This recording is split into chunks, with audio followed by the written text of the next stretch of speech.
کیا آپ دوسرا کرنتھیوں کی کتاب کا خلاصہ پیش کر سکتے ہیں؟ دوسرا کرنتھیوں کی تمام کتاب کس چیز کے بارے میں ہے؟ مصنف کرنتھس کی کلیسیا کے نام دوسرے خط کے پہلے باب کی پہلی آیت بیان کرتی ہے کہ اس کتاب کا مصنف پولوس رسول ہے اور اس خط کو لکھنے کے وقت اس کے ساتھ غالباً تھموتھیوس بھی تھا۔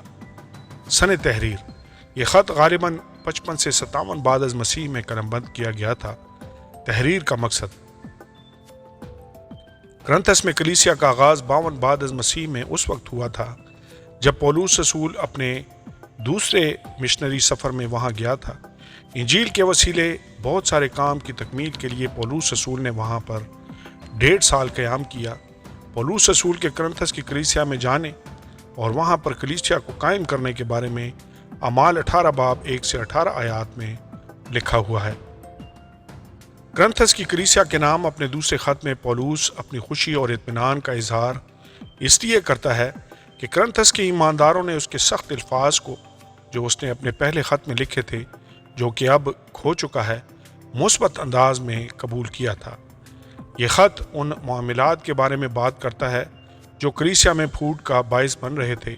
بنیادی طور پر یہ ان خود ساختہ چھوٹے رسولوں کی آمد کے دوسرا کرنتھیوں 11 باب 13 آیت کے بارے میں بات کرتا ہے، جو پولوس رسول کے کردار پر حملہ کر رہے تھے اور ایمانداروں میں اختلافات پیدا کر رہے تھے اور ان کو جھوٹے عقائد کی تعلیم دے رہے تھے۔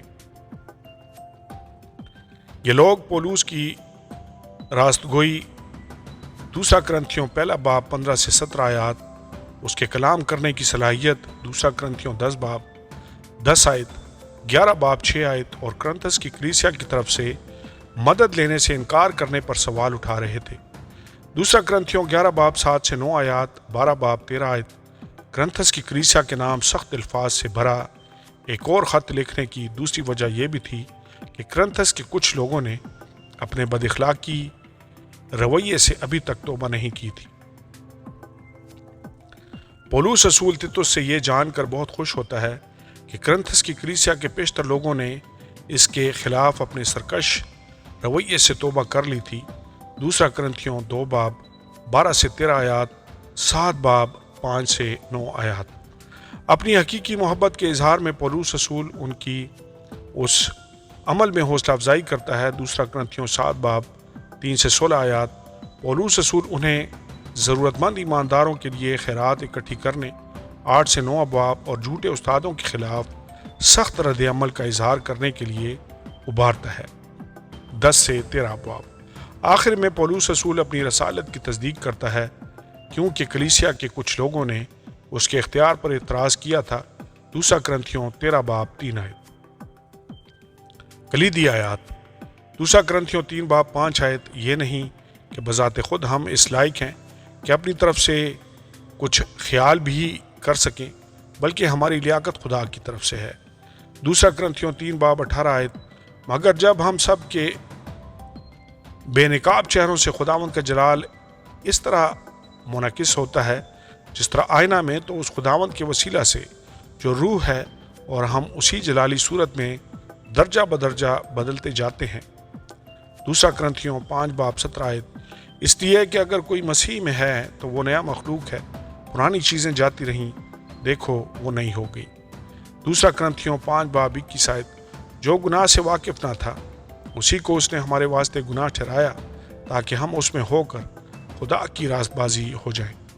دوسرا کرنتھیوں 10 باب 5 آیت، چنانچہ ہم تصورات اور ہر ایک اونچی چیز کو جو خدا کی پہچان کے برخلاف سر اٹھائے ہوئے ہے ڈھا دیتے ہیں اور ہر ایک کو قید کر کے مسیح کا فرما بردار بنا دیتے ہیں۔ دوسرا کرنتھیوں 13 باب 4 آیت، ہاں وہ کمزوری کے سبب سے مصلوب کیا گیا لیکن خدا کی قدرت کے سبب سے زندہ ہے، اور ہم بھی اس میں کمزور تو ہیں مگر اس کے ساتھ خدا کی اس قدرت کے سبب سے زندہ ہوں گے جو تمہارے واسطے ہے۔ آمین اور آمین۔ مختصر خلاصہ: کرنتھس کے ایمانداروں کو سلام کرنے اور اس بات کی وضاحت کرنے کے بعد کہ اپنے اصل منصوبے کے مطابق وہ ان کے پاس کیوں نہیں آ پایا تھا، پہلا باب 3 آیت تا 2 باب 2 آیت، پولوس اپنی خدمت کی نوعیت کی تفصیل پیش کرتا ہے۔ مسیح کے وسیلہ سے فتح مندی اور خدا کے حضور نیک نیتی کلیسیاؤں میں اس کی خدمت کی نمایاں خصوصیات تھیں۔ دوسرا باب 14 سے 17 آیات۔ وہ مجرم ٹھہرانے والے عہد شریعت کا موازنہ مسیح کی راست بازی کے شاندار عہد کے ساتھ کرتا اور شدید ایذا رسانی کے باوجود اپنی خدمت کی صداقت پر مضبوط ایمان کا اظہار کرتا ہے۔ 4 باب 8 سے 18 آیات۔ 5 باب میں وہ مسیح ایمان یعنی نئی پیدائش، 17 آیت کی بنیاد اور مسیح کی راست بازی اور ہمارے گناہوں کے مابین تبادلے 21 آیت کے بارے میں بیان کرتا ہے۔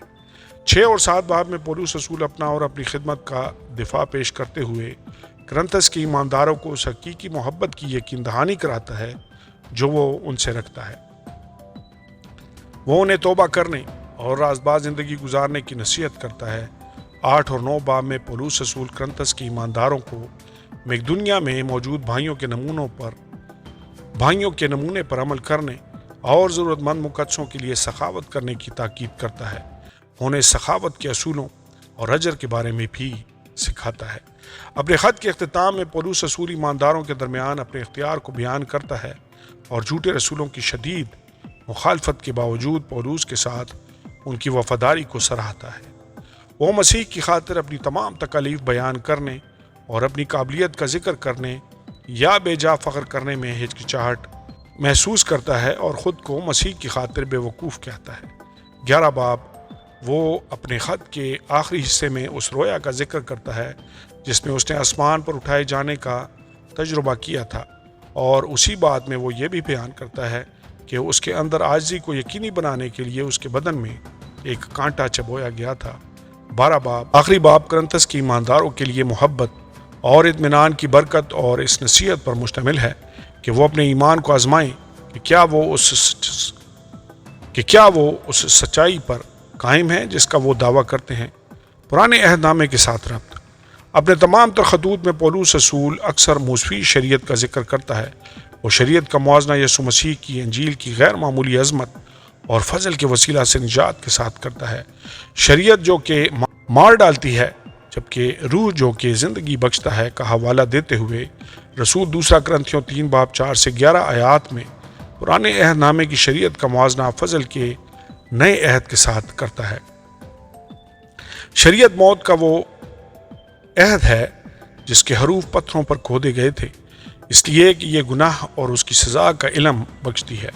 شریعت کا جلال خدا کے جلال کو منعکس کرتا ہے، مگر روح کا عہد شریعت کے عہد سے زیادہ جلالی ہے، کیونکہ یہ خدا کے رحم، فضل اور محبت کی عکاسی کرتا ہے، کیونکہ اس نے مسیح خداوند کو شریعت کی تکمیل کے طور پر بھیجا ہے۔ عملی اطلاق۔ پولس کے خطوط میں سے یہ ایسا خط ہے جس میں عقائدی تعلیم کے مقابلے میں پولس کی شخصی زندگی کا بیان زیادہ پایا جاتا ہے۔ دیگر خطوط کی نسبت یہ خط پولس رسول کی شخصیت اور اس کی خدمت کے بارے میں زیادہ بتاتا ہے۔ اس خط میں چند ایک ایسی باتیں موجود ہیں جن کا اطلاق ہم اپنی موجودہ زندگیوں پر بھی کر سکتے ہیں۔ ان میں سے ایک چیز مختاری ہے۔ یہ مختاری صرف روپے پیسے ہی کی نہیں بلکہ وقت کی مختاری بھی ہے۔ ایک دنیا کے ایمانداروں نے نہ صرف اپنے مقدور سے بھی بڑھ کر دیا بلکہ انہوں نے اپنے آپ کو پہلے خداوند کے اور پھر خدا کی مرضی سے ہمارے سپرد بھی کیا۔ دوسرا کرنتھیوں 8 باب 15 آیت۔ اس طرح ہمیں نہ صرف اپنے سب کچھ بلکہ اپنے آپ کو بھی خداوند کے لیے وقف کرنا چاہیے۔ خدا کو اصل میں ہمارے پیسے کی ضرورت نہیں ہے۔ ہاں، خدا چاہتا ہے کہ ہم اپنی کمائی میں سے ایک مخصوص حصہ اس کے نام کے لیے دیں، اور جب ہم اسے یہ دیتے ہیں تو وہ ہمیں برکت دینے کا وعدہ بھی کرتا ہے، مگر اس کے علاوہ بھی بہت کچھ ہے۔ خدا ہماری ذات کا 100% چاہتا ہے۔ وہ چاہتا ہے کہ ہم اپنا سب کچھ اس کے ہاتھوں میں سونپ دیں، یعنی وہ سب کچھ جو ہم میں ہے۔ ہمیں اپنی زندگی کو اپنے آسمانی باپ کی خدمت میں گزارنا چاہیے۔ ہمیں نہ صرف اپنی کمائی میں سے خدا کو دینا چاہیے بلکہ ہماری زندگیوں سے اس کی ذات اور فضل کی عکاسی ہونی چاہیے۔ سب سے پہلے ہمیں خود کو خدا کے حضور میں پیش کرنا چاہیے اور اس کے بعد ہمیں اپنے آپ کو کلیسیا اور مسیح کی خدمت کے لیے پیش کرنا چاہیے۔ آمین اور آمین۔